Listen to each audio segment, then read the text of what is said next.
Bosworth is with us now. And we're now recording. Uh, Hi, Jay Baz. So Larry, John's not with us. Is he not going to be here to take notes? I have tried calling John today, have not been able to get a hold of him, haven't heard anything from him, and so I would request that you take notes for tonight's meeting. Okay, you're going to have to give me just a few minutes to get set up for that then. Angela is Gallagher to our meeting, and would like to thank him for his interest in joining our board as, at least for now, as an alternate. And it's my understanding, Chris, that you have a new arrival coming in February, is it, to your household? Yeah. Yep. February 17th, we should be expecting our first daughter. Congratulations. All right. Thank you. Okay. And since I'm already working on a February 2021 board list, Chris, sometime after the meeting, if you could forward your address and zip code to me. I have everything else, your phone number and your email, of course. So I just need your address and zip code. Sounds good. Yeah, I still need to go to the office and scan his board application, and I'll email that to you, Larry. I just haven't made it into the office to do that yet. All right. Okay, no problem. Mm-hmm. All right. I'd like to open our meeting tonight, and it's 7:05. And Angela sent out the final version of the. I'll let you know when it gets there. Ooh, looks like I didn't proofread my agenda as closely as I thought I should. That should say December the 1st instead of. Oh, hold it. The agenda that you put up is the wrong one. Yes, it is. I was basing it off the last thing we had, which was the actually pulled up the old minutes. My fault there. Well, while you're doing that, we're looking at that Angela sent out the minutes for the December 1st, 2020 Zoom meeting. And I know that all of you had a chance to look over the draft minutes from December the 1st and offer up your changes, which there were several. I pretty much reformatted things so that it would be consistent with all the other minutes that have been posted thus far from 2019 and 2020 on our website. So with that, I guess I need a motion from someone to approve the minutes from December the 1st. I'll move. Okay, thank you, Dan. Second? Here. Okay, I'm going to go with Don on that. So Don has seconded. Any discussion? Those in favor signify by saying aye. Aye. Aye. Those opposed? Motion carries. Let's move on to the treasurer's report.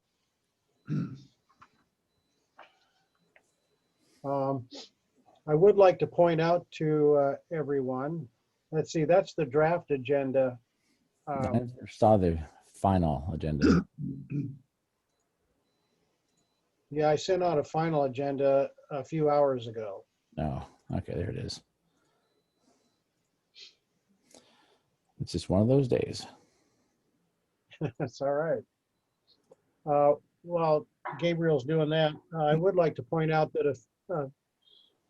that Russell Reed, our treasurer, it was kind of a 50-50 proposition with him as to whether he would be with us tonight or not because of his work schedule and the demands of his work.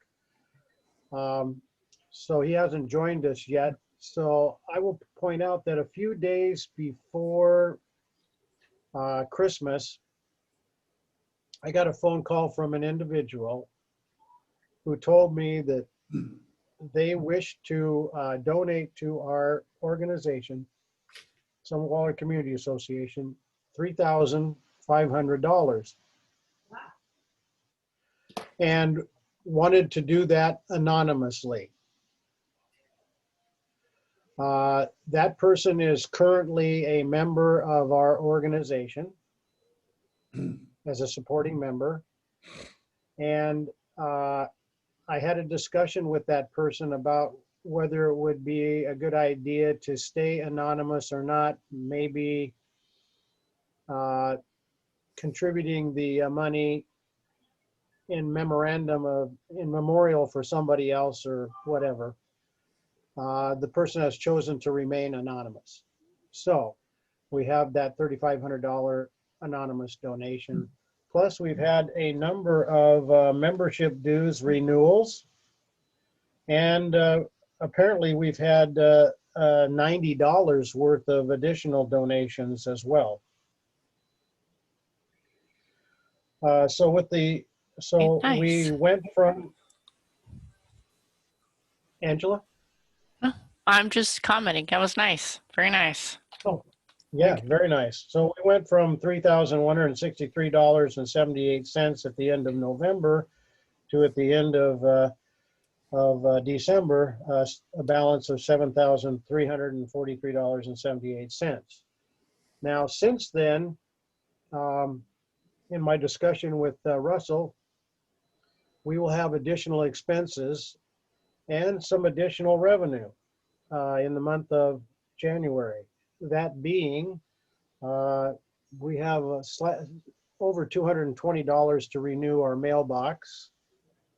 We will have the $3,300 filing fee for the Canyon Rim Estates appeal. And from Bob Corris and his neighbors, there should be some checks coming in to help defray the cost of that $3,360, I believe, filing fee. So there will be some more adjustments on our treasurer's report for January. It'll be pretty active.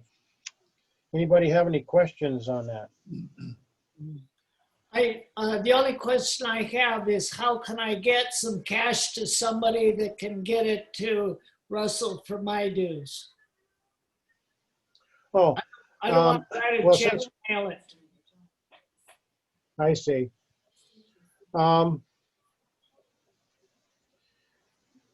Actually, Russell, if you call him, he does not live very far from you, Don. He's over on 48th Street or 48th Avenue off of 96, going north towards the southern end of Orange Gate Park, and his house is on the left side of the street or the west side of the street as you go north on 48. So you can call him and arrange to drive over and give that to him, or have him drop by and pick up that check from you on his way home. Very good. Thank you. I'll do that. Yeah. Anybody else? All right. Welcome aboard, Jen.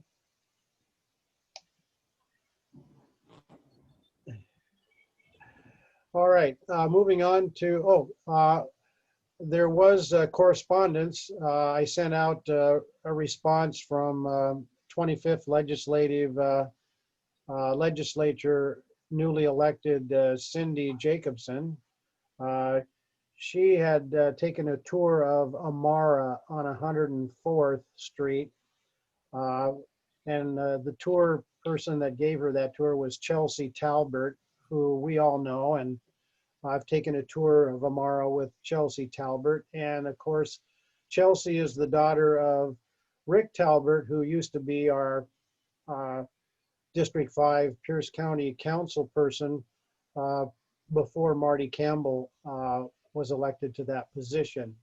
So I sent out that response, kind of kept it fairly general and informative, and congratulated her on her election, because she is one of 3 legislators that represent the 25th Legislative District, and the Summit Waller community falls into the 25th Legislative District. So there may be some future contact with her, perhaps.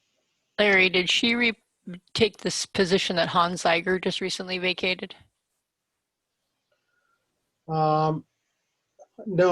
Hans Zeiger was the state senator from the 25th Legislative District. And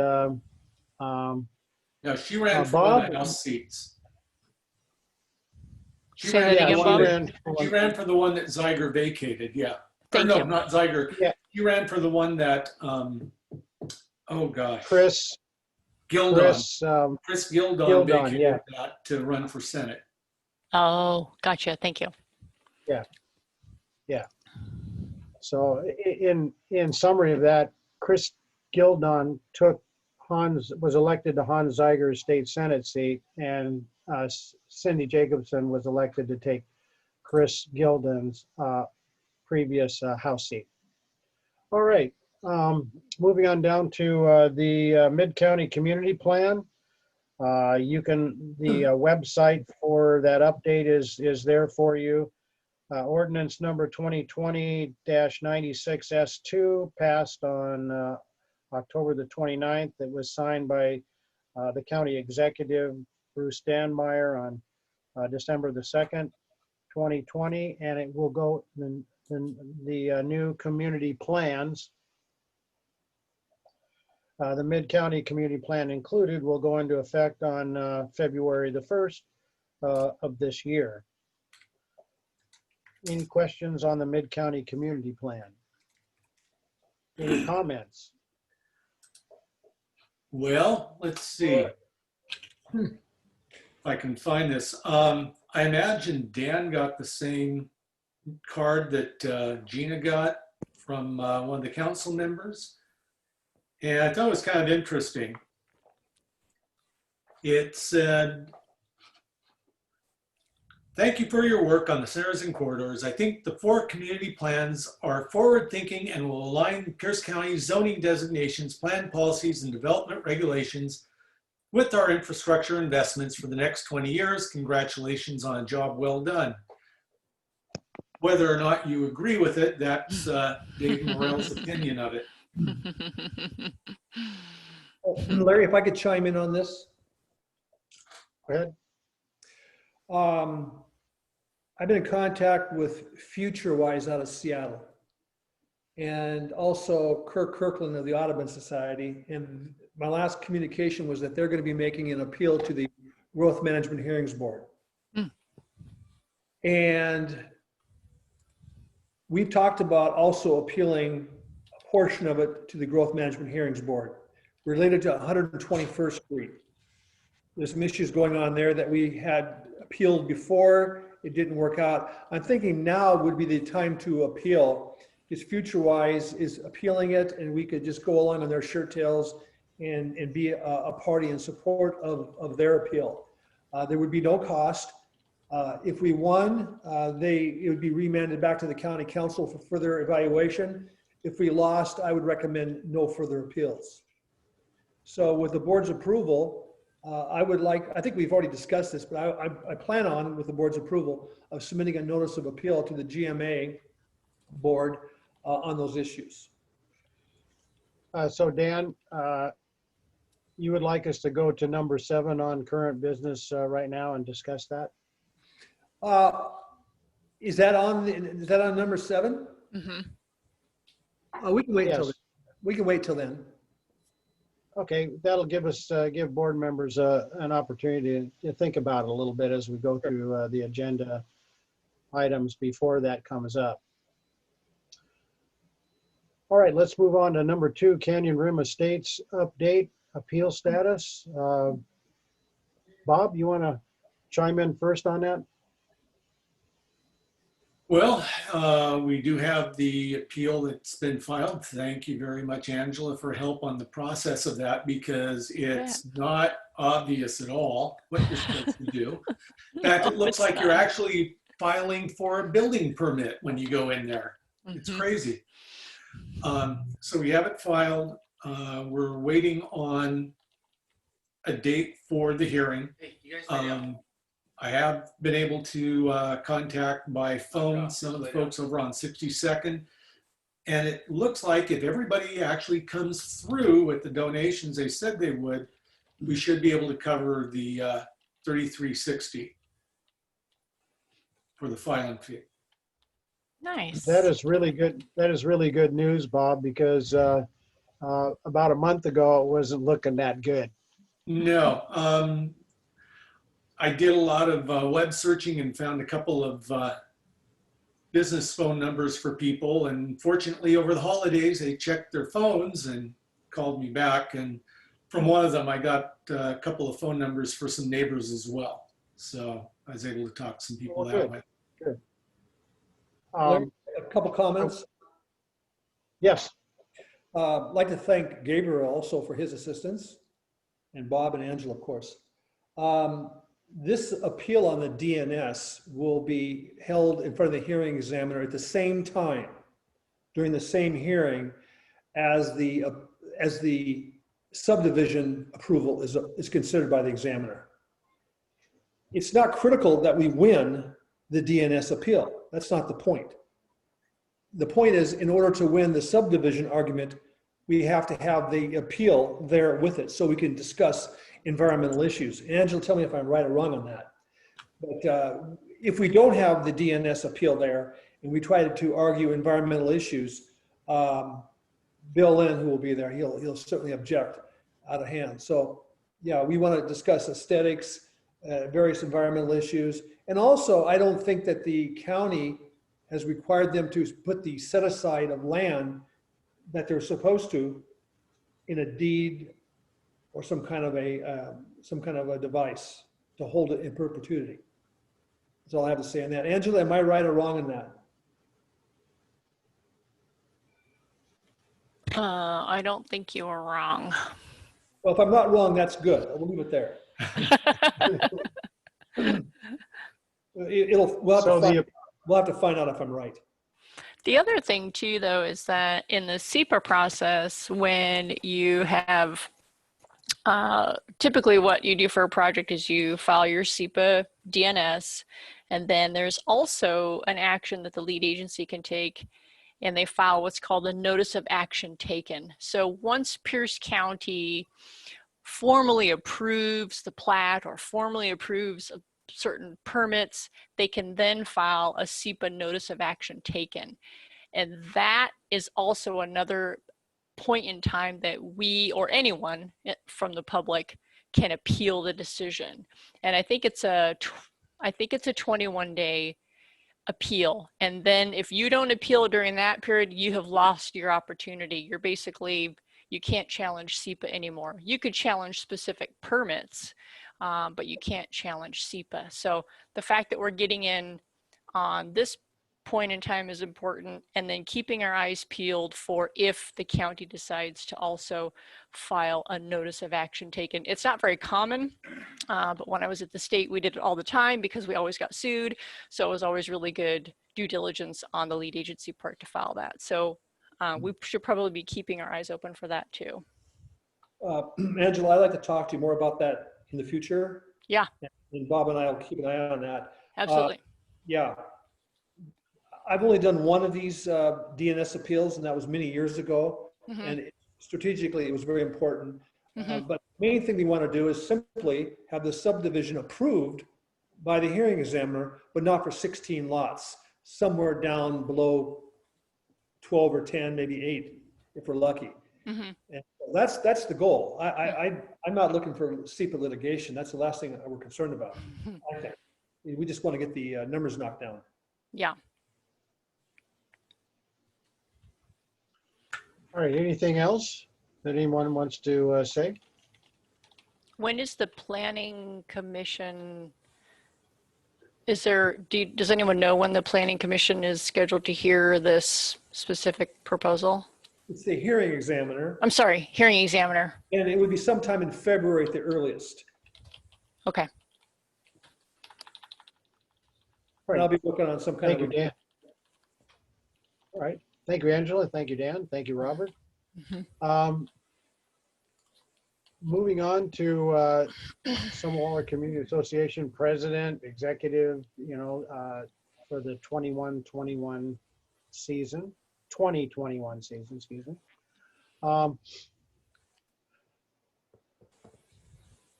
right. We are in the midst of a pandemic.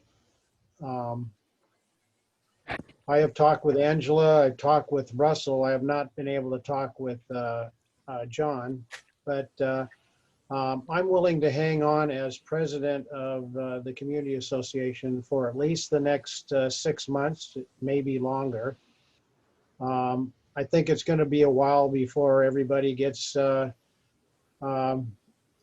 COVID-19 shots. Angela is willing to stay as the board vice president. Russell is willing to stay as the board vice president. However, I'm not sure about John, and if there's anyone who feels that they want to step into one of the 4 positions, you might want to mention that right now so that we can begin to put together our executive our executive team of our community association for the year 2021. could I comment on that, Larry? Yeah. And I talked to Bob about this, and I'm not trying to speak for Bob, but I would be willing to be, co-president, co-chairman, in combining, with perhaps Bob or somebody. I'm not sure I'll do a great job as good as you, of course, but I'd give it a shot.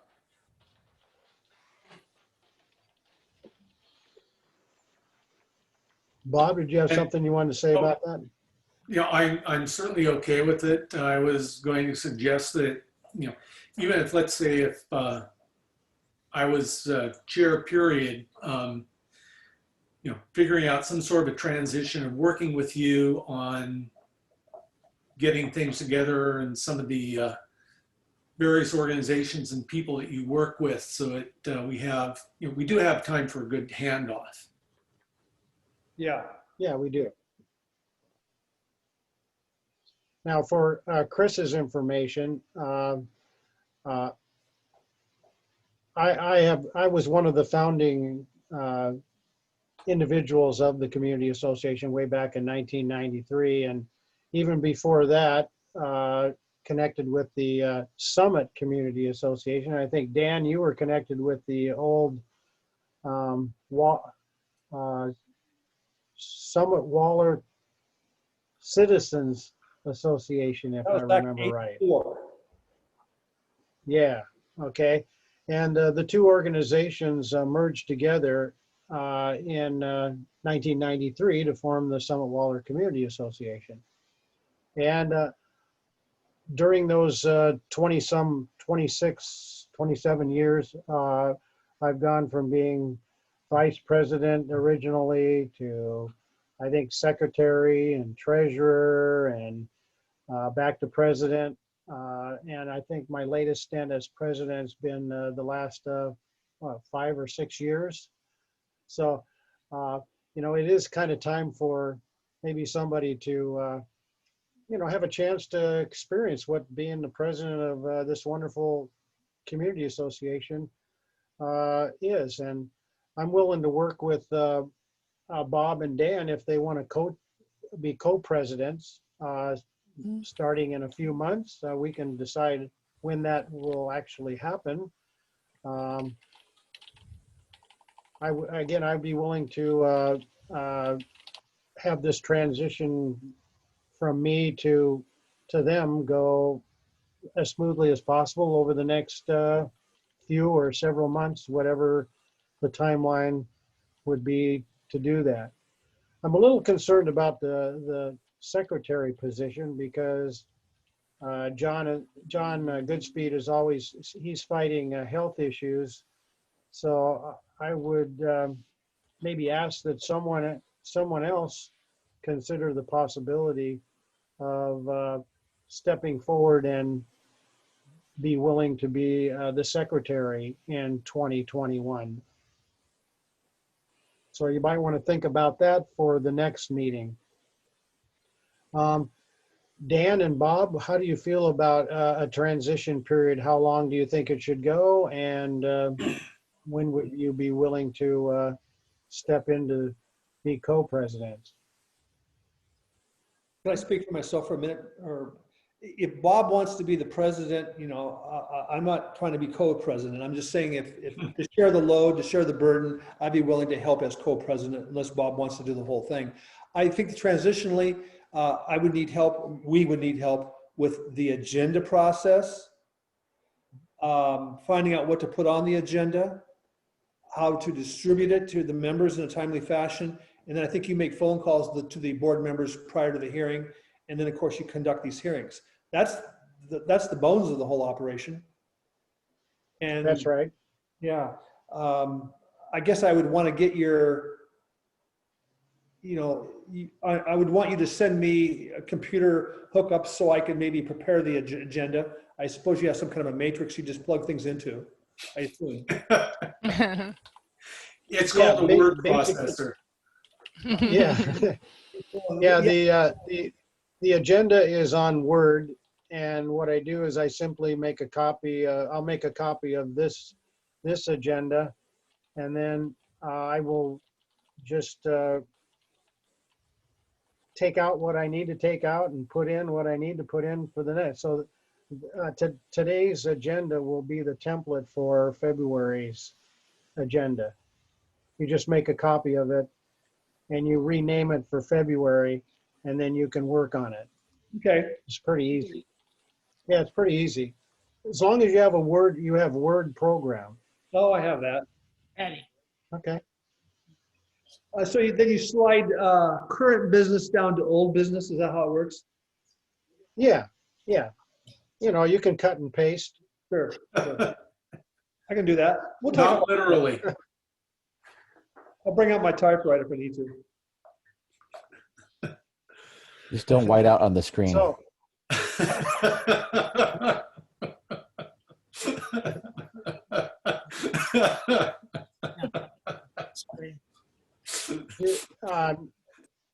do we need the month of January for Bob to decide whether he wants to go by himself or whether he wants to be co-president with Dan, or vice versa? Well, I think, maybe for a year or maybe for less. I just think it'd be kind of nice to have somebody to double check what I'm doing, provide some feedback, or if I've got, what do you think of this kind of thing? Might not be bad. We can start working on it for the upcoming meeting, and maybe another month after that, 2 at the most, and handover should have happened. Okay. And then along with that, I would say if maybe you made up a list of your community contacts, people who you work with in the community, folks in Franklin Pierce School District and wherever else. So there could be kind of an introduction so that people know that we've got this change happening. Sure. And usually at the beginning of each year, but this year it'll be in February, I usually send our Pierce County councilman our list of board members. Mm-hmm. And, one can consider sending that list to a contact person in the Puyallup School District and Franklin Pierce School District as well. I suppose one could send them to our 25th legislative legislators as well. So yeah, I'll work on that list of contacts. Okay. And also with the Orange Gate, with Pierce County Parks too. Mhm. If Russ has any question about treasure, I'd throw my name in the ring for it, but that's entirely up to him. Yeah, Don, I talked with him yesterday, and he was readily willing to stay as treasurer for the next year. Okay. But I appreciate your willingness to jump into that role. And of course, whenever you change any one or more of the executive committee people, we have to go to the bank and fill out some new forms. You don't want the secretarial job, Dawn? No, I've been there, done that. Okay, well, I'll think about it. I've never been to secretary school and I don't know how good I'd be at it, but I'm willing to try if it would help John out and help the team out. Thank you, Jen. I'm also willing to quit All if right. I really stink at it. Yeah. Well, I'd We agree. be willing to help you, Jen. Okay, Yeah. Dawn helps. We'll be a team. Got it. Got it. Got you I covered. think the person who has filled in for John the most would be Angela, so it'd be Angela you'd Angela. want to talk to.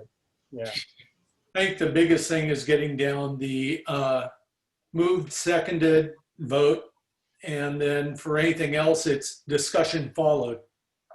All right, that format could work. All right. Well, shall we wait till February to formalize these things? And that'll give me a chance to talk with John Goodspeed in the next week or so, and see if he's willing to turn over the secretary's job to Jen if he feels that he can't be at most of the meetings. I kind of expected him to be with us tonight. He hadn't emailed me or phoned me to tell me that he wasn't going to be at our meeting tonight.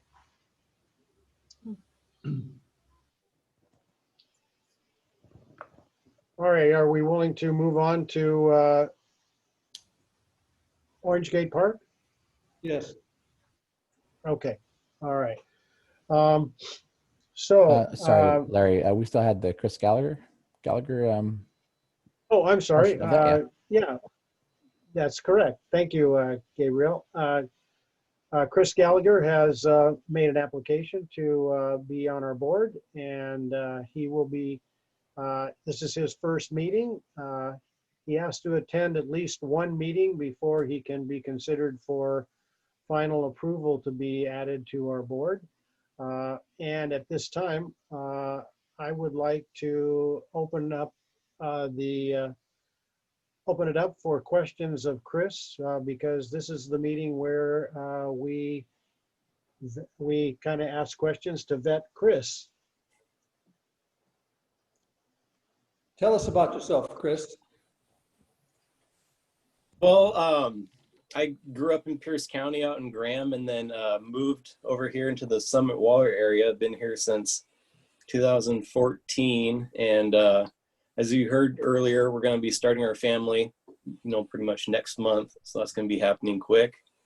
I worked for Pierce County in the same department as Angela, totally different groups. But I wanted to become more involved in the community, and I have a lot of interest in the environment and kind of the rural, nature of this area, and that stuff's pretty important for me. So I feel like this is a way I could be more involved on those issues. I'm glad you didn't say it's because I practically begged you to join.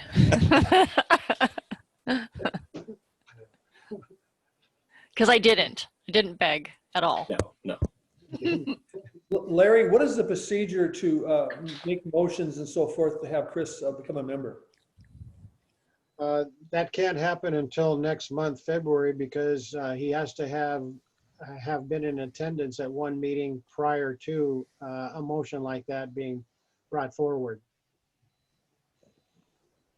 We'll see you in February. I'll be there. Hopefully the little one doesn't come early. Yeah. Yeah, too early. So Anyone just- else? Yeah, my other question was, are you actually part of our Facebook group, Summit Waller Community Facebook group yet? I believe I am. I don't know. Facebook I go in and out of, but I'll check. Okay, yeah, it's just a community group that we have on Facebook that's closed out to, we vet people before they come in as far as seeing if they work or live in the area. So it's good to have communications within the community as well. We're trying to get more of those actually as supporting members, of course, but it's just great to see another person not only join, but actually want to take part in the board. So welcome. Yeah, it's a welcome addition here.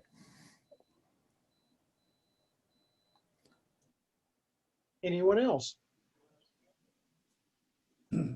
I also noticed that we, Dan, go ahead. I'm not speaking. Oh, okay. I also noticed that we may want to talk a little bit about strategies for increasing our membership. Anybody want to start with that? Well, I think post-COVID would be a good time to start. Well, we've actually, there have been some strategies that already have been implemented. For example, we do have a Facebook page. We do have a website. I have been encouraging people that say, hey, I'm new to the area. Hi, my name is so-and-so. I'm new to the area on nextdoor.com. And if they're in the Summit Waller area, then I usually point out our community association and that they should take a look at our website and our Facebook page. So there's another avenue. But we are going to need to talk about some sort of a campaign in the future here. Dan is suggesting, I guess, that we should wait until a majority of our citizens have been inoculated with the vaccine, and maybe when we can start to have our meetings back at the Mid-County Community Center. Although the parking up there is really pretty tight right now because of the construction of the new Central Avenue School. So that's what we're doing. That's what I feel that we are getting our name out there now with. I think it helps because on Facebook we have just over 1,200 members, and which is still only a fraction of the community, but we have even fewer, actually paid members. So it's easy to go on social media because it's free and it's on your phone. But actually sending in a check like Chris experienced was more difficult. He doesn't have a checkbook. So we may want to think about making it a little bit easier for people to join too. I think maybe an application might be seen as, oh, I need to be approved to be a member, which isn't really the case. So maybe just kind of thinking of retooling some of those documents that we have out there. And again, I planned on doing a Facebook post about becoming a supporting member. So I'm going to be doing that this month now that we're over the new year. So we're also talking about trying to do maybe Nextdoor as well, just to get some of those. Yeah. There's a lot of crossover there that some Yeah. are on one, not the other. Yeah, I don't see anything wrong with doing the digital to start, and then it'd be a big deal when we can meet in person. So we can actually make a big push. Say, hey, we can all meet. Let's all meet. In person, and then that'd be another drive after that. Whenever that happens to be. Yeah. That sounds like a good idea. And obviously, public things happen down in the valley, down in Puyallup. So there's like, say, Meeker Days, where potentially we could have a booth, but what, can you think of anything that's up here on the hill that is within our area that is a community event? I have a Yes. small idea, Mm-hmm. just a small contributing idea. She locks up at just the wrong time. Oh, she Yeah. froze up every time. You know how, what happened? You locked up. She Maybe you doesn't should have. type it in the chat box. I do. Tell the No, kids to she- stop streaming Netflix. She doesn't have. I froze. Oh, shoot. Mhm. Pardon me. Am I back? We can hear you. I can hear Yes, you all. yeah, you're back. Oh, now you're You frozen can? again. Okay. It was freezing. What if she stopped video? Oh Would my that help? goodness. Yeah, if she just did voice only, it'd probably help. Mhm. It would. Okay, let me try that. How do I stop video? There you Stop video. There you go. No. Okay. Do you think that's working? Yes. Yes. Yes. Okay. So Jeez. one thing I wanted to ask a question and then I had something else. No? You're good. Go ahead. Good? You keep pausing in between, so it's hard enough you Okay. pause, you're locked up. So my question is there a way to do an online membership? What? Yes and no. There is a Is way there to a do way it to do online. an online? I can set up a Okay. form online This- to be the able to have second people thing- apply. And they could do that to join Yes. and then pay, we can set up an online payment or they We would do mail in their have- payment. We do have an account. I created one for us to be able to use some plugins for the website. We could use that as the associated account that we would marry to the bank account that people could PayPal or Venmo or something to get in, to be able to pay their Okay, dues. my second little thing is it's small. It's just a small tidbit, but it could help us along till we can do a Meeker's Day thing, which is larger. You know how when we did the Waller Road cleanup, we had the luncheon at the church that I attend, Yes. and we got some of those people to come and help out. Okay, so what they're voting on tonight is whether they are all excited to be a part of the Summit Waller whenever we do the cleanups or whatever. They like having that connection to the community. They want to be part of the community, and they see this as a nice bridge toward that. And so what they're voting on tonight on the church property, and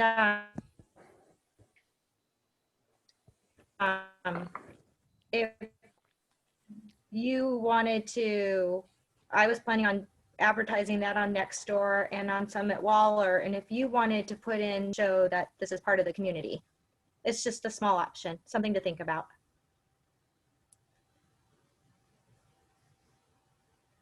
I would like to just point out that previously we had a booth at the Waller Road Grange in their summer, how shall I put it, kind of a 4-H party that they had. And that went well. Of course, the Grange doesn't do that anymore.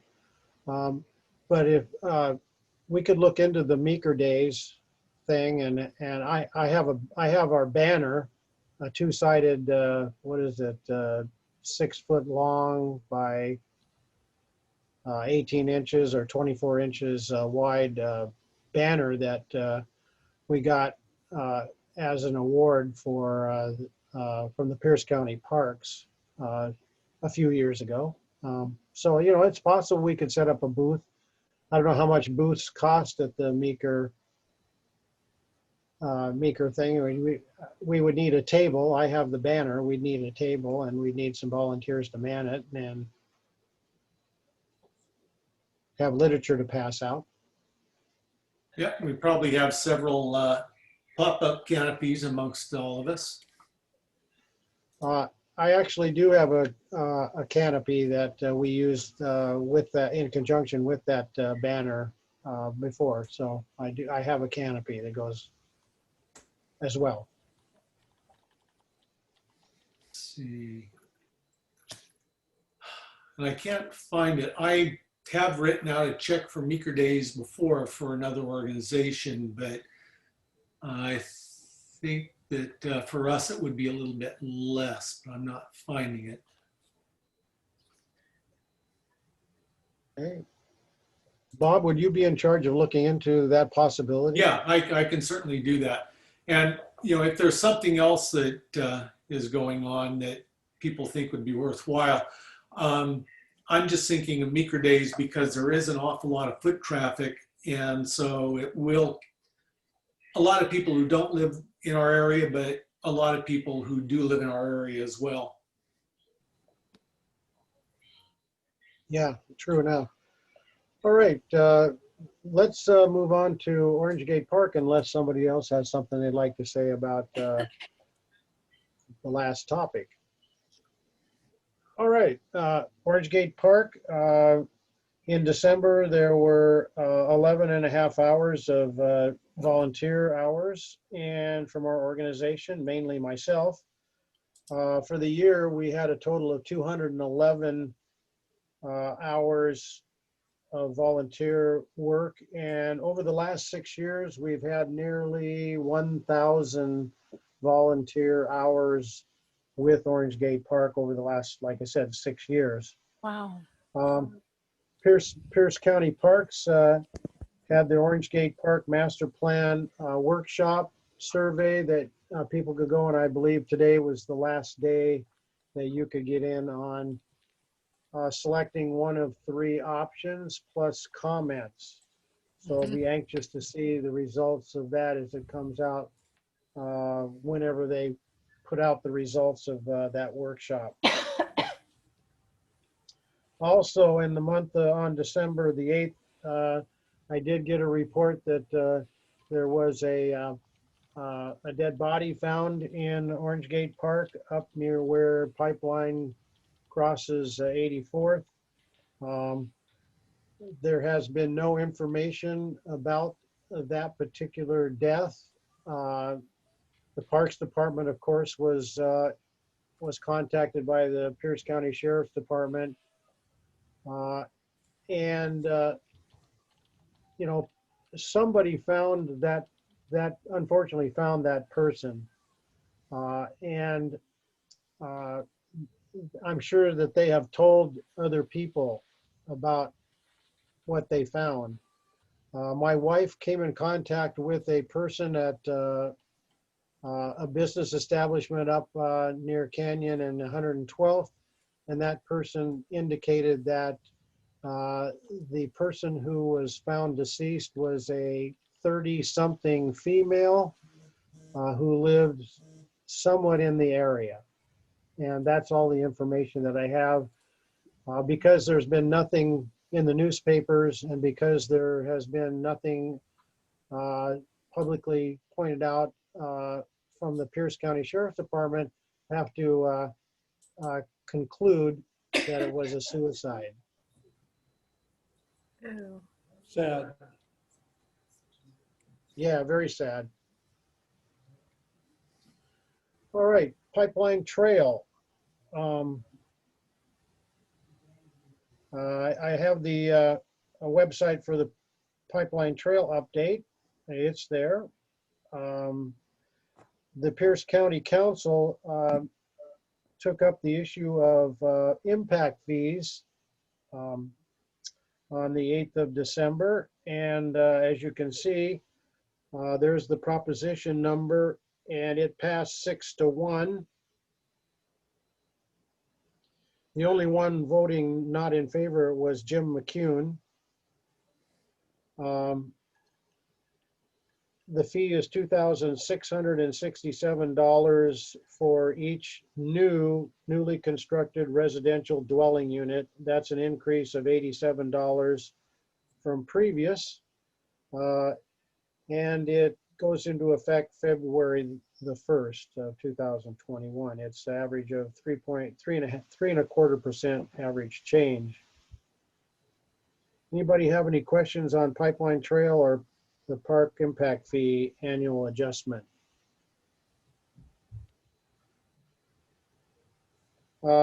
It's my understanding from Marty Campbell's office, they're still looking for a District 5 Conservation Futures Advisory Board person from our area. So if you know of anybody who might be interested in being on the Conservation Futures Advisory Board, I have never been on that board, but I have a close friend who previously was on that board. So if anybody's interested, you can go ahead and give them my contact cell number, and I will be happy to get them in touch with this friend of mine if they're interested. Don, how about the compression brake issue on Canyon Road? Any further No, information? you were going to get in contact with Mark Williams, so I guess the question goes back to you. What is the status? Yeah, I did get in touch with Mark Williams. He got in touch with right off the top of my head, I can't think of her name, but the Pierce County person in charge of that project on Canyon Road, and they are Letitia. working on it. Oh yeah, Letitia Neal, that's right. Mhm. They are currently working on it, so I have not heard back from Mark Williams, but Okay, the conversation I had with Letitia Neal a year ago that she had turned it over to the road development group. So apparently it's not going anywhere, and I will make an effort to contact Mark Williams myself. yeah, that'd be a good idea. I know that you have contacted Letitia Neal, so come at it from that angle. Now I've come at it from the Mark Williams Pierce County Council route. I think we're gonna eventually it's gonna happen. It's just a matter of when officially it's gonna happen. Yeah. Well, I'll go direct to roads myself. I'll figure out who it is and make contact. Yeah, don't shy away from talking with Mark Williams yourself. And the next conversation that I have with Mark Williams, who is Marty Campbell's Yeah. assistant, I will mention that again. As you can see farther down the agenda, I have another topic that I'm going to have to talk with Mark Williams about as well. So I'll be getting in touch with him. I've already promised some people in my area that I will be in touch with Marty Campbell's office later on this week. Okay, Gabriel, anything you'd like to mention as far as website or Facebook? It's business as usual, Updates. just doing updates. There hasn't been much going on, so not much to actually change on there. But if we decide to actually throw some forms up for applications, I can start mocking that up over the next month or here and see if you guys like the look and how it works. It'll be on the hidden side, so I'll send you a link to where you can actually interact with it. Nobody else will see it.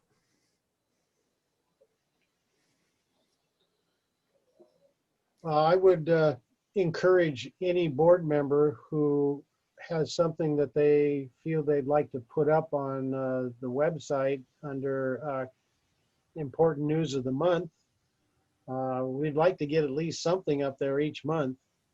So, and there can be more than one thing. So don't hesitate to put together a paragraph and send it to Gabriel, and he'll see to it that it's put up on our website. All right. All right, Dan, the 121st Street Centers and Corridors Appeal Update. Well, as I spoke earlier, I've been in contact with FutureWise, and they are going to be making an appeal to the GMA board, I guess Audubon, and they're representing primarily the communities to the south. I think Graham is included. I'm not sure about that. But in any event, I think it's important that we participate in that. It's going to be kind of a combined effort. The county did make a lot of mistakes this year with regard to capacity, concurrency. This corridors plan is not as it perhaps should be. So yeah, I'm gonna put the appeal together, and we'll probably talk about that later this month, next month. I'll send you a copy. It doesn't cost anything. It's simply an administrative appeal. And we're not going to court or anything like that. Just have to make the appeal so that you can be down there and have our concerns considered also with the rest of the county. Now that doesn't have to do with real separator. It has to do with the land adjacent to real separator.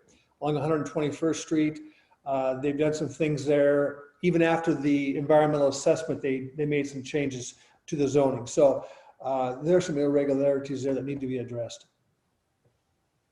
That's all I have on that. Is there anything that we need to approve in that regard tonight?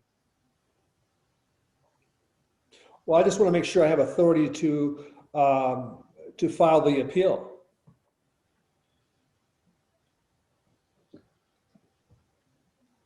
All right, do I hear a motion to support the filing of an appeal in regards to the centers and corridors appeal? So moved. Okay, thank you, Bob. Second it. I'm not sure who said that. That was Dawn. Oh, Don, okay. So it's been moved and seconded that we give Dan here the authority to write an appeal in conjunction with the overall centers and corridors appeal As related to 121st Street. as related to 121st Street East. Got it. Any discussion? Those in favor of the motion signify by saying aye. Aye. Aye. Aye. Those opposed? Abstentions? I abstain. Motion, naturally, because you're the one writing up the appeal. The motion carries. All right, Dan, Just- would you, Just to Go ahead. comment on that, if I could, Larry. sure, You know, our record down there is about 3 wins, I think 1 loss at the GMA board. I'm not so sure how this one's going to turn out. It's basically a rehash of what we already appealed down there and already lost 1 time. Circumstances and facts have changed a little bit. We would have more clout because of Future Wise from Seattle being involved. How it's going to turn out, I don't know. It doesn't involve real separator. But I think it's good to let the county know that we're out here alive and kicking, and we are to be, you know, considered in their deliberations when they make these kind of decisions. I mean, they don't want to be appealed, and if they make decisions that affect us, they're going to get appealed. That's all. anyone else? All right, the general topic of Puyallup Tribe of Indians and the Summit Waller area. Dan, you have a proposal. Well, I do. I prepared a letter some time ago, 1 page, and it drew some criticism from the board. And based on that, that letter was never sent out. That letter was not sent out. The comments of Gabriel and also Don were well received. I respect their viewpoints. And so it was not sent out. And it kind of forced me to do a lot of thinking about this. And I've been contacted by a lot of people. By a lot, I mean less than a dozen. People in our community about the tribal purchase of land in our area. They've now acquired at least 40 or 50 acres, Faith Dairy included. And they're going to do something with that property. And we really have no control. We can't tell them what they should do. We can't tell them what they must do. They're a separate sovereign jurisdiction. The only thing we have for leverage is goodwill and good neighbor policy and a hat in hand hope that they stay in kind of harmony with the existing community. How do we do that? Well, what I would like to do for the board's consideration, I would like to prepare a draft to put on a website. Because when people call me, I want to refer them to the website. the website would provide a couple of links to the history of the Puyallup tribe. It would provide a link to a video by the Puyallup tribe, and it would also include, hopefully, the last 2 letters that we put out. We put out a letter that was 8 pages long about Faith Dairy. I think that needs to be on there so people can look at what we have done and so forth.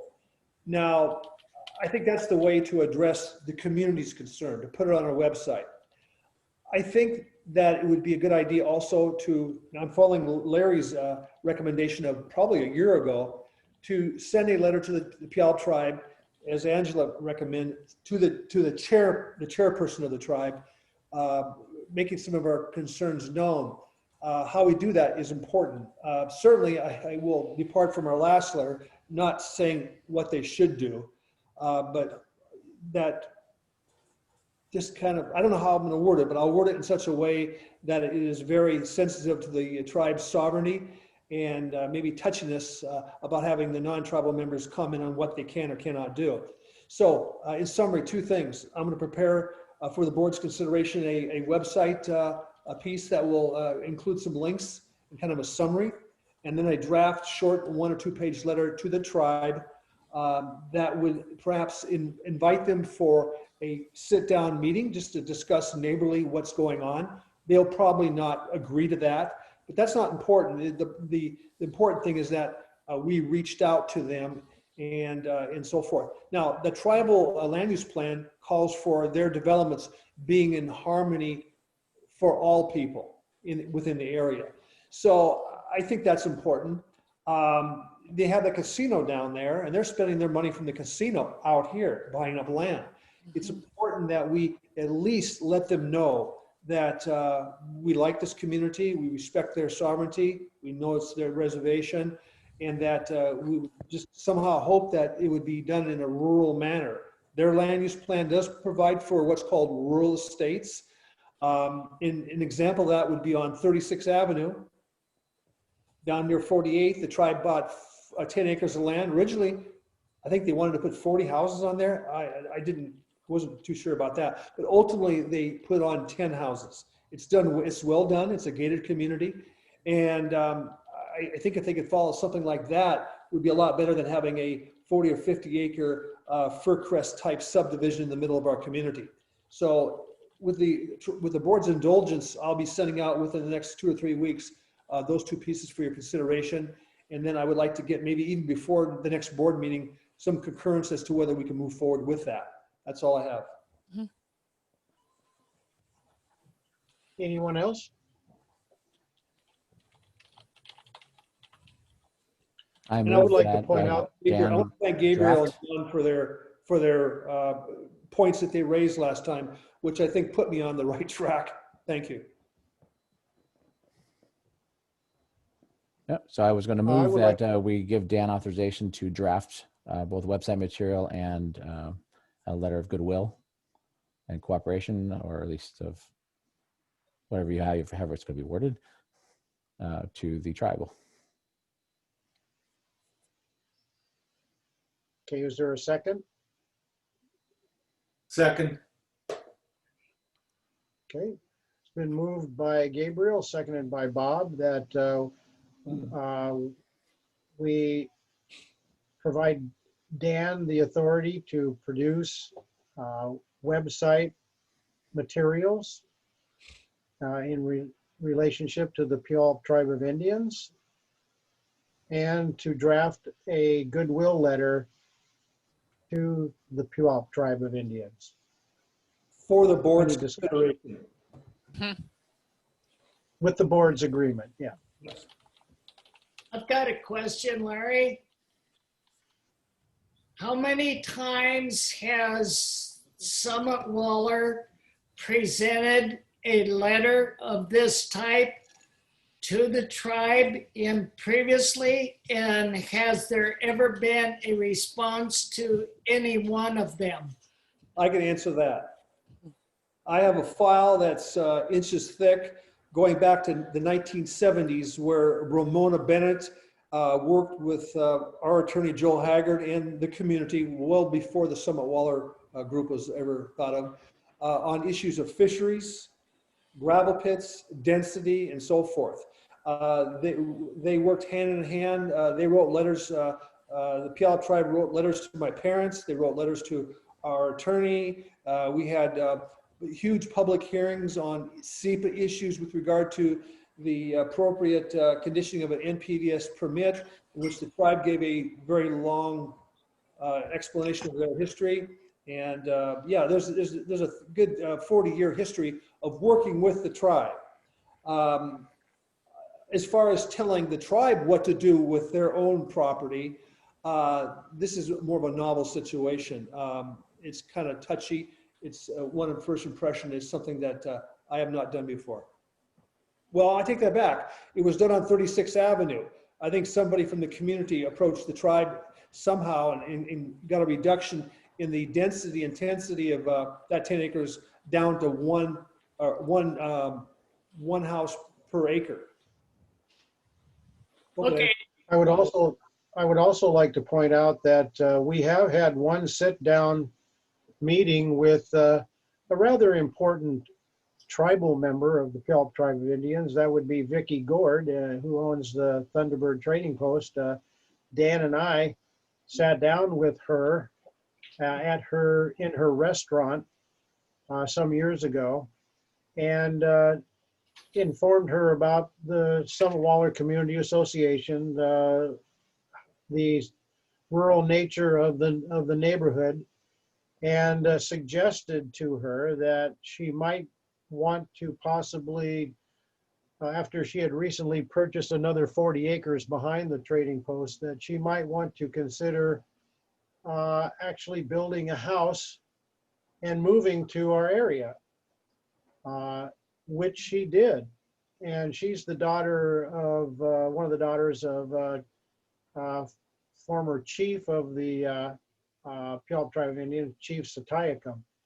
So, you know, Vicki Gord definitely knows who we are and is been very friendly towards us. As a matter of fact, she's off again, on again, a supporting member of our community association. Also, I'd like to point out that, and maybe Dan can correct me if I'm wrong, but the Puyallup Tribe of Indians did a study as to where they could expand out to within their former treaty boundary lines of their original reservation from the 1850s, where they could provide future areas of residential growth for tribal members. And they came to the conclusion that the only direction that they could go in that regard was into the Summit Waller area. Yeah, that is true. And that's why we would like to work with them so that when they do this, and we can't stop them from doing that, anybody can buy a piece of property, of course, is that we simply let them know that we're out here and that we want to live in harmony, and that we all should live in harmony, and that the example they laid out there at the 36th Avenue was a good example, and that they should not, see, I keep on using that word should. They may want to consider, you know, the overall community when they do that. I think we're just trying to very politely and gingerly influence the tribe. So when they do make their decisions, they keep us in mind. That's all we're trying to do. We would Any other hope discussion? that. I think that's probably the replace should with we would hope that. Yeah, you've taught me that lesson, Gabriel. Thank you. Yeah, we would hope that. If Good you read the first letter that we sent by Larry on Faith Dairy, it was definitely, we would earnestly hope that you would consider. The second letter said that the tribe should consider, and the word should not have been put in there, but you know, hindsight's 20/20. There's a motion on the table right now for approval to have Dan draft the materials for board approval, and Gabe motioned that and Bob seconded, but we haven't voted yet. Yeah, and the motion also provides Dan with the authority to put together a draft letter of goodwill Mhm. to be approved by the board, Yes. with the approval of the board. Mhm. Are those in favor of the motion signify by saying aye. Aye. Aye. Aye. Those opposed? Okay, hearing none, the motion carries. Thank you very much. I'd like to move down to the school impact fee. The Pierce County Council also took up a school impact fee, and since we have working relationships with both the Franklin Pierce School District and the Puyallup School District, I thought that information would be helpful. Same thing here. It's new construction. It affects both the Franklin Pierce School District and the Puyallup School District equally. So for a single-family dwelling unit, it goes to $3,890. It's a $75 increase from last year. And for multi-family dwelling unit, it goes to $2,065, which is a $40 increase from last year. So that goes into effect. It passed 6-1 as well, with Jim McCune being in opposition. That was on the December the 8th, and it also will go into effect February the 1st. The Waller Road Neighborhood Watch meeting for January the 1st was canceled. Moving down to number 3, Birds Mill Road. This was kind of interesting. We've been talking about Birds Mill Road through Orange Gate Park. It just so happens that I was contacted by a Peggy Anderson. She is the great granddaughter of Adam Bird, who Adam and Andrew Bird were the ones that originally set up Bird's Mill in Stillicum in the 1850s. She provided me through John Goodspeed. She lives next door to John Goodspeed on Waller Road. Wow. And she That's has funny. provided me with a bunch of materials that I have yet to go through. I've kind of gone through them a little bit, but eventually what I would like to do is to put them together, get them on my computer, and then eventually pass that off to Gabriel and put it on our website. Because the historical Washington Historical Road number 1 cuts right through the middle of our Summit Waller area.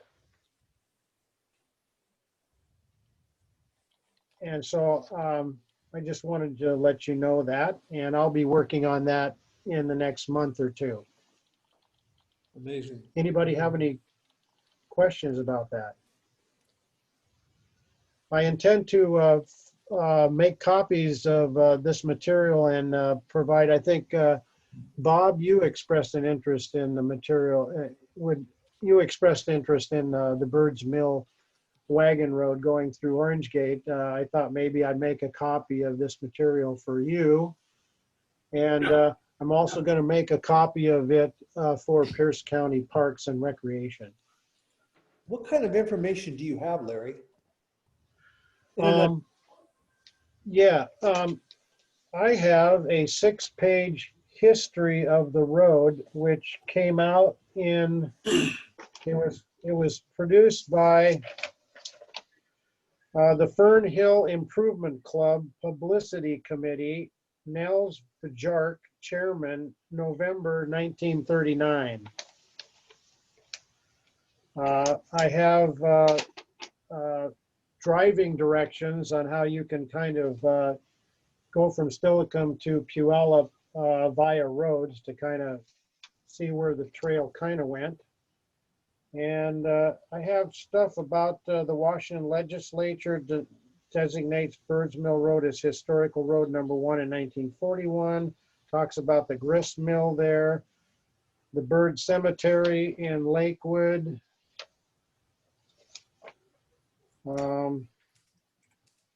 yeah, some other stuff on Birds Mill Road and kind of a map.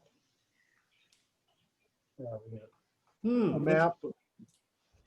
Wow, there's even an entry about it on History Link. Yeah, there is. Of course, apparently we're not going to find an actual route through Orange Gate Park, although I kind of know where it is. Mm-hmm. At least a good portion of it through the park. So that's what I have, and I'll be working on that over the next couple of months. Any other questions? All right. Moving on to a letter or email to Marty Campbell's office, it doesn't matter which one, or phone call as well. I have been contacted by a couple of neighbors who live over on 46th Avenue between 76th Street and 80th. Very concerned about once we have the development of the pipeline trail going through our area, and with improvements that will eventually be made in Orange Gate Park itself, they're concerned about heavy traffic going through our neighborhoods to the north of the park. And they wanted our assistance in maybe influencing the county to maybe put in some roundabouts on various intersections north of the park to cut down on possible speeding, and especially the speeding part of it through the neighborhoods north of Orange Gate Park. So I said that I would contact Marty Campbell's office either as a private individual or with my connection with the Summit Waller Community Association. So I guess if you feel that I have I guess I'm asking for the authority to represent not only myself, but the Summit Waller Community Association when I'm talking with Marty Campbell or Mark Williams about possibly putting in some roundabouts on intersections. On what streets, Larry? Right now I'm thinking, of course, you want to ask for the moon and you might get something a little less than the moon. So I'm thinking of putting together first a conversation, but then an email, which would formally request future roundabouts at 76th Street and 46th Avenue, 80th Street and 46th Avenue, 84th Street, now that might be a touchy one, 84th Street and 46th Avenue, and the same three on 50th Avenue. That would be 76th Street and 50th Avenue East, 80th and 50th Avenue East, and 84th Street and 50th Avenue. So that would be a total of 6 roundabouts. Maybe we'll get 1 or 2. I'm gonna tell you right now, Larry, you're probably not gonna get any of those. Yeah, Because, and I don't really think talking to Marty Campbell, I mean, that's a person you can talk to, but From an engineering, I just think that I don't think that the traffic volumes of a pipeline trailhead are going to necessitate a roundabout on these intersections that you talked about. I'm not going to discourage you from talking to Marty Campbell or even somebody in the traffic division, but I don't know. I think it's kind of a waste of time, honestly. I don't think it's going to do any good. I think we have bigger swords to fall on besides this one, to be honest. Okay. Larry, can I ask you a question? That's just my opinion. Larry, can I ask you a question? Sure. I this is a hard question to ask. Is this something that you are supporting yourself, or you're just trying to communicate what some neighbors have mentioned? Well, right now I'd like to communicate what these neighbors would like with Marty Campbell's office. Well, here's my concern, and I'm going to kind of ditto what Angela said. To me, this seems really something that is, number one, not necessary. It's not provably necessary. Somebody may have just by whim saying, hey, we need a roundabout. Fourthly, you don't see roundabouts in rural areas. And No. fifthly, I'm thinking that if we push this or even raise this issue, it's going to dampen our credibility. I mean, these Summit Waller people are asking for roundabouts now out in the Summit Waller rural area. What's going on there? I'm thinking that it's something that we might want to leave alone, Larry, unless you really have a drive-in desire to do it, and I wouldn't want to stop. Yeah, I think the main concern of these people on 46th Avenue is 46th Avenue from 72nd all the way out to where it dead ends at 84th is 25-mile-an-hour speed zone. And I know that it's not in the city limits of Tacoma, but on virtually a lot of streets in the city of Seattle that are 25-mile-an-hour streets, they have roundabouts all over the place. In the city. In the city. Yeah, that's true, in the city. Yeah. Hey, I've got a comment on it. I agree with Angela that I think it's a waste of time. Furthermore, from an engineering standpoint, a roundabout has never been built without curbs and gutters. You have no infrastructure to support it. They're not going to put one in the middle of a country road. That's right. And Would you recommend, what about speed bumps then? Probably gonna have to have the county do a traffic, where they do traffic meters once the parks are built to see if there's even a justifiable reason to put something there. Yeah, what they'll do likely is, I mean, if we push enough, what we could ask for is a traffic volume study on specific streets. And we can ask the county to do that as part of the Orange Gate Master Plan update and pipeline trail improvements. We can ask them to do that. That doesn't mean they'll do it, but that could be a start to then determine if they're predicting and modeling enough increase in traffic that would warrant, first of all, just road improvements in general, and then roundabouts. Larry, Angela just had a good idea. As far as park and Orange Gate Park and pipeline trail mitigation measures, they could put up some signs saying slow traffic, or have some cautionary device to slow traffic down as a mitigation measure for the park and the trail. That's probably what you should pursue, honestly. All right.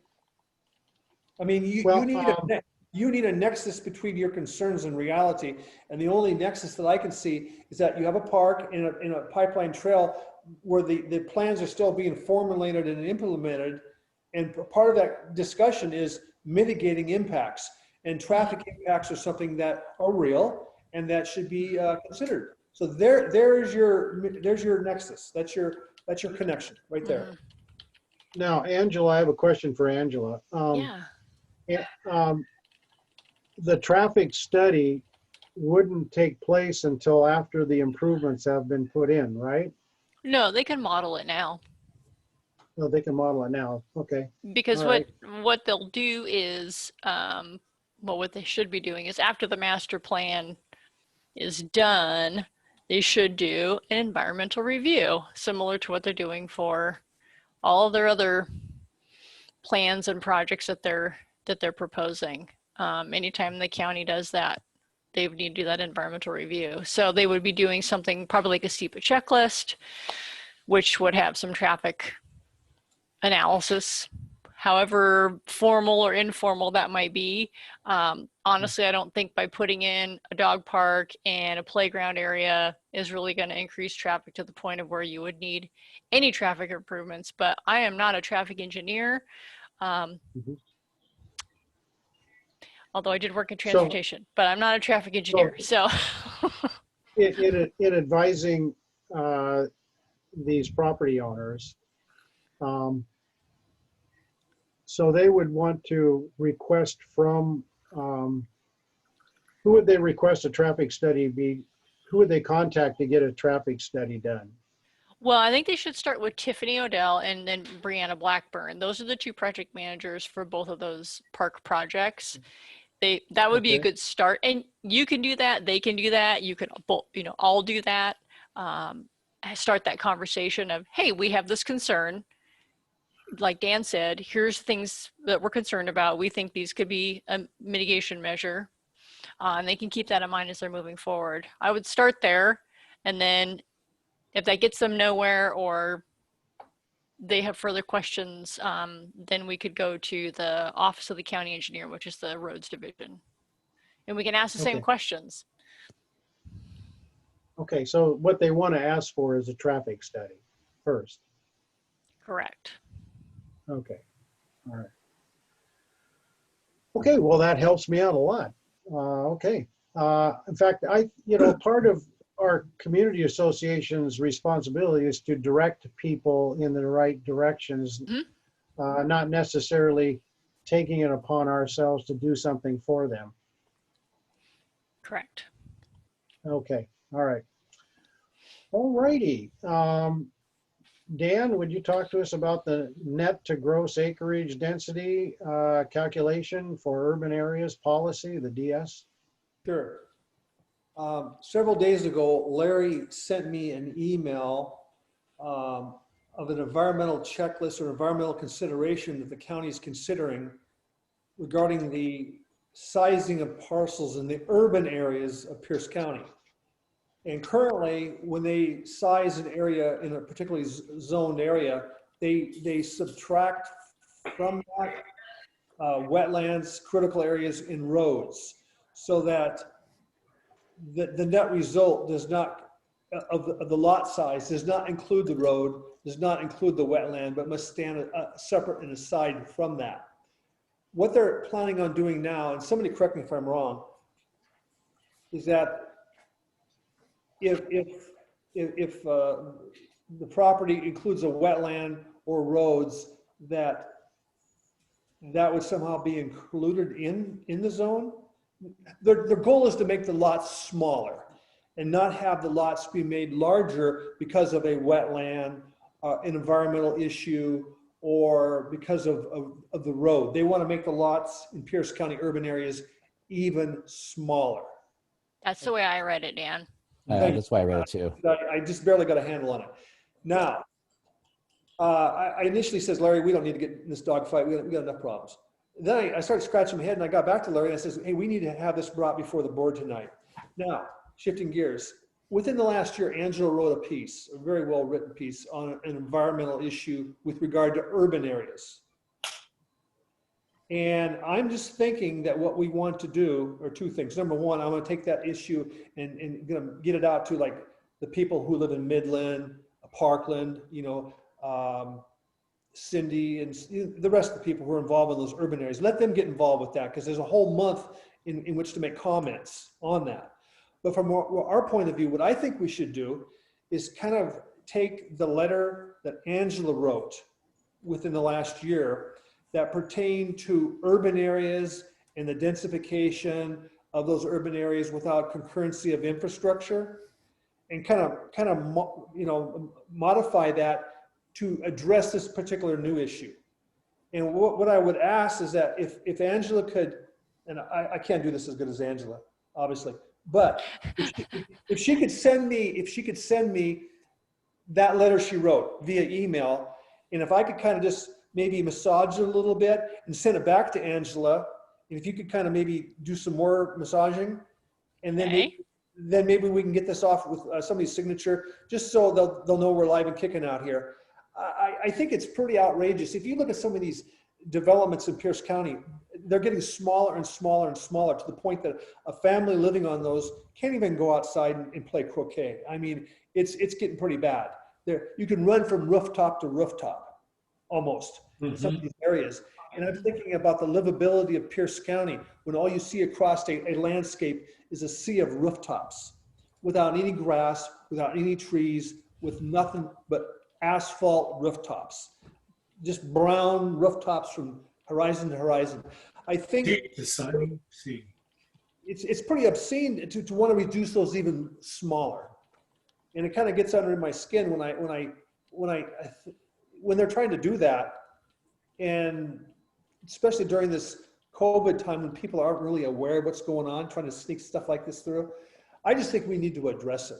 So if the board would find it important that that we do that, I would ask Angela to maybe email me that letter so I can look it over. Then I'll look at it and do some things. And I'll email it back to her, and she can put the polish on it, and then we can send it out as our comment to that issue. Mm-hmm.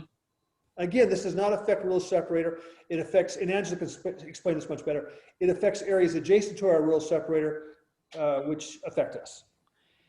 Yeah, it's basically when you are increasing density and you're increasing services to the areas surrounding the rural separator, you're putting more and more pressure on the rural separator. So the county really needs to be thinking about the cumulative and indirect impacts, which is required by SWCA and NEPA, that each lead agency do that. They did not do that in the Centers and Corridors plan. There is no mention, there's not one single mention of the word cumulative or indirect in their entire EIS, which I think is fatally flawed in my personal opinion. Having authored some EISs myself, you don't leave that out. And so that I think again is something, a similar comment that we should make for this same SWCA EIS is along the lens of, okay, while you're not touching the rural separator, you could be having those cumulative and indirect impacts to the rural separator that they need to consider in their environmental review. So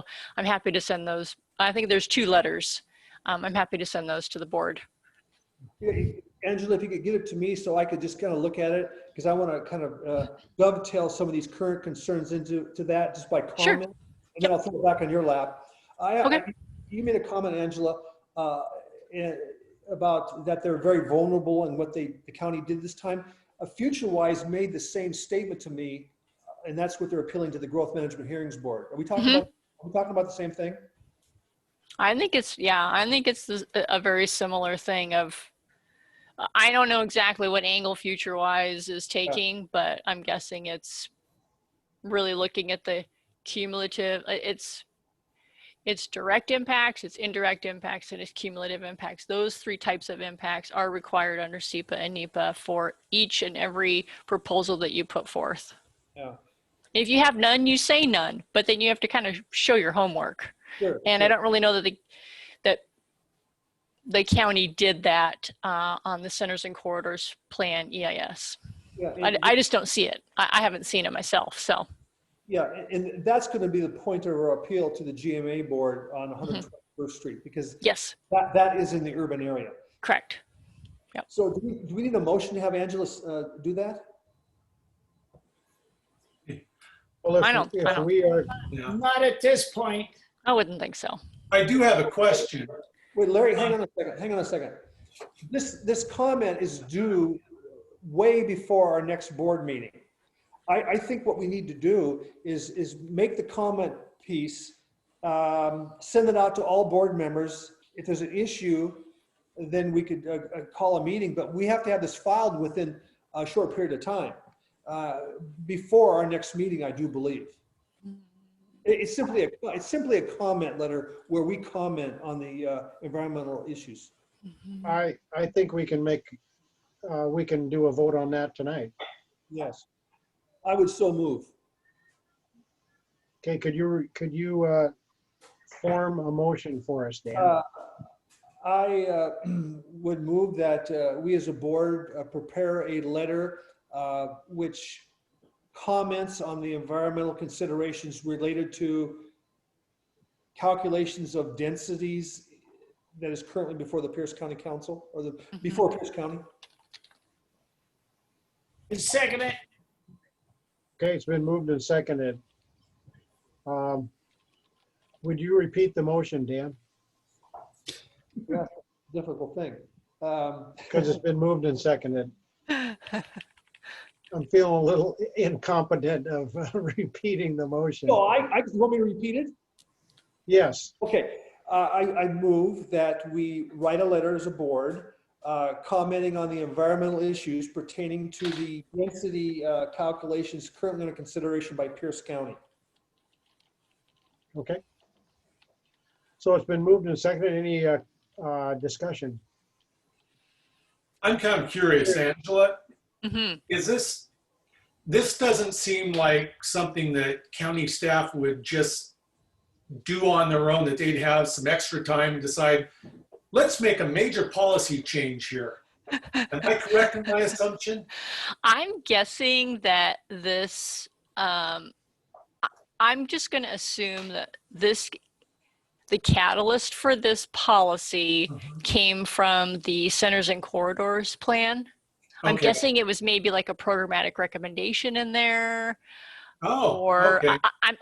I'm guessing. I'm totally just taking a wag. I could be totally wrong, but what I could do is call.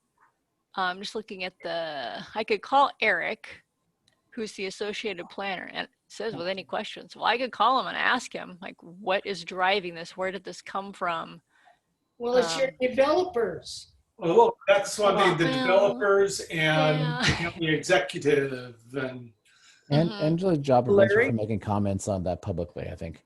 So we're just going to take yeah. what we're saying with our opinion, and Angela can do her own thing. Hey, Larry, real quick, you know the email that you sent me that has the actual document? yes. It says in the text of that document why they're doing it. Why they're making lots smaller, to make them more affordable, this, and that. There's a whole list of reasons why they're doing it. So could you send that out to, the email that you sent me, could you send that out to all the board members, please? We all I got got it, it. Dan. We got it. Oh, you have it? Mhm. It was increase the availability of housing and reduce the cost of it, and also raise tax base. Correct, there you go. Yeah, and it raises revenue on all of these impact fees. Sure. Well, we do have a different composition for the county council this time. And so they might have a different view on whether or not this is a good thing than the prior council would. That's a good point. The prior council spawned this proposal, which is now under consideration, but it will not be acted upon other than by the new council. Correct. Yep.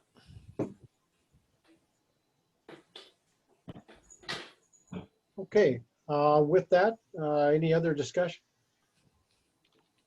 All right, time for a vote. Those in favor of the motion signify by saying aye. Aye. Those opposed? Abstentions? Motion carries. Our next board meeting will be Tuesday, February the 2nd. It'll be a Zoom meeting and it will be at 7 p.m. And I wish everybody a happy new year. I appreciate everybody being here for the meeting. And I noticed that we have two late board members that have joined us, Mark Gianoble and John Goodspeed. Hey, John. Yeah, good to have you. And John, I'm going to need to make a phone call to talk with you right after this meeting is over with. So expect a call on your cell phone. All right? Anybody Larry. have any last closing comments? Yeah, I do, Larry. Go ahead. I Angela? wanted to let people know before the word hit the street and people got really upset or concerned that Pierce County Sewers is updating their unified sewer plan. And it is, the last one was done in 2010.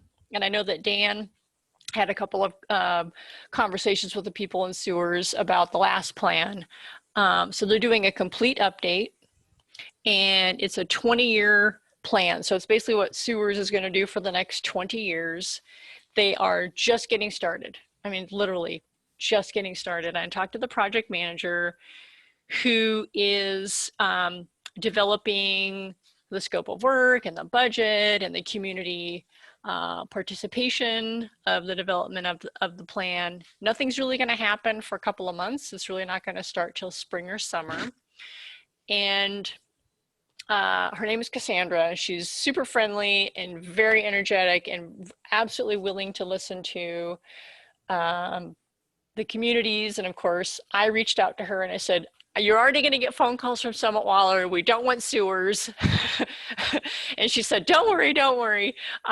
They're trying to balance community needs or community desires with the regulations. And they're also doing some studies and they're doing some trends analysis. So she wanted to make sure that we knew that they were taking all those things into consideration before they were just going to forge forward and just do this plan. So I gave her a list of some names and phone numbers and emails for Summit Waller, for North Clover Collins Creek, North Clover Creek Collins, whatever, and Midland.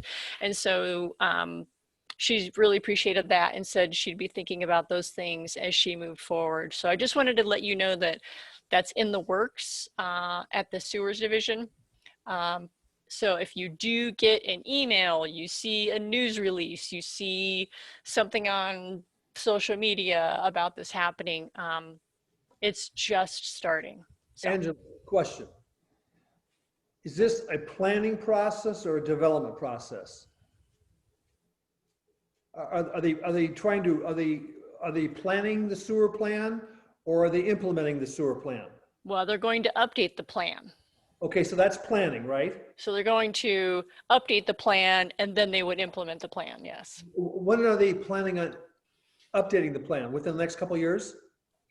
Yeah, they're just now starting. So I didn't actually get, looking at my notes here. I think she's saying that they'd like to get it done within the next year or two, if I'm not mistaken. Is that right, Chris? Do you know anything about that, Chris? Not a whole lot, but I do know that they're working on it and trying to, I mean, Cassandra works quickly on things, so. Yeah, and I think she said they're That's all already I know. behind. So. Yeah, okay. But she's a very good person to work on the project and very knowledgeable of, regulations and policies. Yeah. Thank you, Angela. Yeah, so just a heads up for you guys. Thank you.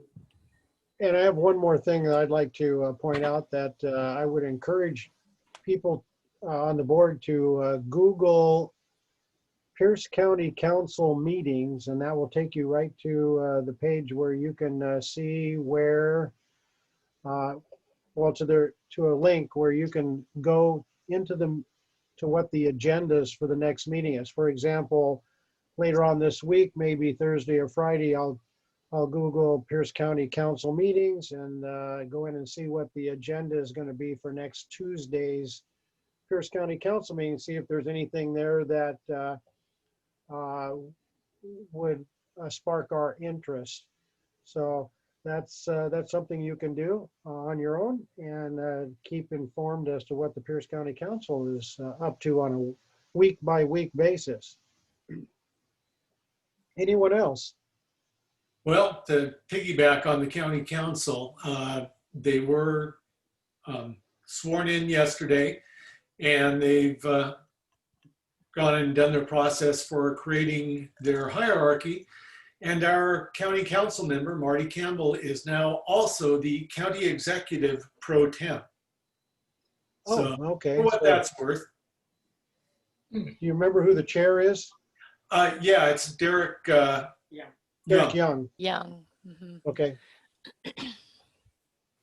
All right. Anyone else? All right. Again, I'd like to thank everybody for attending our meeting this evening, and thank you, Gabriel, for putting out the invitation. I know that if any of the rest of us started the Zoom meeting, we'd have to limit ourselves to 45 minutes. Thanks, Gabe. Yeah. No Thanks problem. again, Gabe. All right, if anybody doesn't have anything else, we'll say good night, and we'll stay in touch during the course of the month. And Chris, I hope you didn't get too bored during our meeting, as we had a lot to discuss this month. And usually our meetings are a little bit shorter, but you know, we do have our fingers into a lot of things. And let's not let our next meeting be exactly like this meeting. Okay, all right. Well, Look good at night, the date. everybody. Good night, everybody. All right. Bye-bye. Bye. See you guys later.